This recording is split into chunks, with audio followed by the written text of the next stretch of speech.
Another Democratic politician is entering the growing field of candidates for the party's presidential nomination. You see right over my shoulder here, Senator Elizabeth Warren formally kicking off her campaign in Massachusetts right now. Warren is staging the event at the site of a mill in the working-class city of Lawrence, and she does enter the race with some name recognition thanks in part to high-profile showdowns with the U.S. President Donald Trump.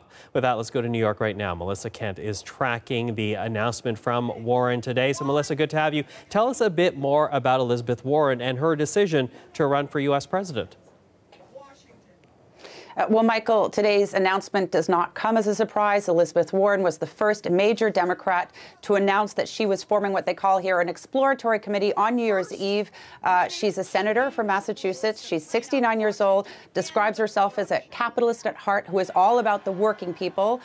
Recently, she said that capitalism without rules is theft. She's frequently sparred with Donald Trump. She's proposed a wealth tax on ultra-millionaires to help pay for the benefits of Americans without yachts. I'm paraphrasing. A lot of her speech today on that podium in Massachusetts has been about that, class warfare and taxes.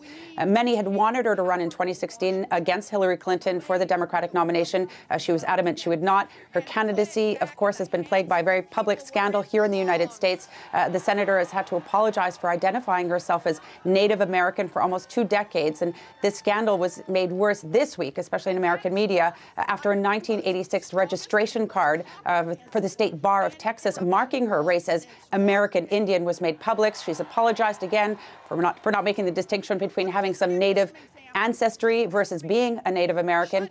President Trump has often used that to mock her, calling her Pocahontas.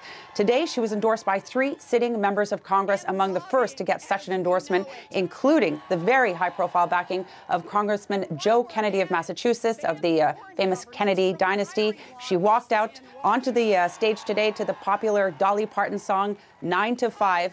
Here is some of her speech today in Massachusetts. Hey.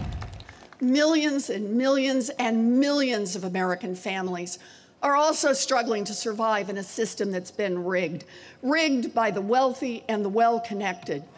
Hardworking people are up against a small group that holds far too much power, not just in our economy, but also in our democracy. So a lot of people on the Democratic Party's left really wanted Elizabeth Warren to run. And we have to point out, she's running here for the Democratic nomination, not necessarily already on the ticket. But tell us more about the field that she enters, because we're talking about a fairly huge field of Democratic hopefuls.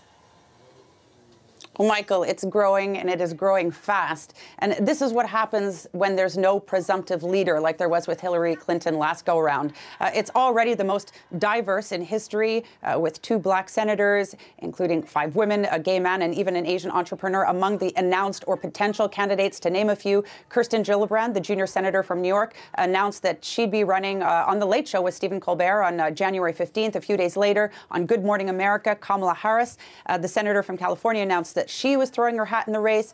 She has had a meteoric rise in the polls in recent weeks. Viewers may remember her during the testimony during the Brett Kavanaugh Supreme Court nomination confirmation hearing. She had a video that went viral. She was very tough there. She's the daughter of Jamaican and Tamil parents. Then, of course, we had the very popular Cory Booker, a senator from New Jersey, 49 years old. He's an outspoken progressive.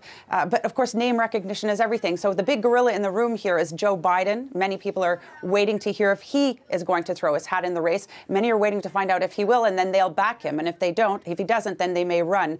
We've also heard, we've heard of the Eric Holder, the former Attorney General under the Obama administration, Bernie Sanders, just to name a few. So we're expecting this group of candidates to grow and grow.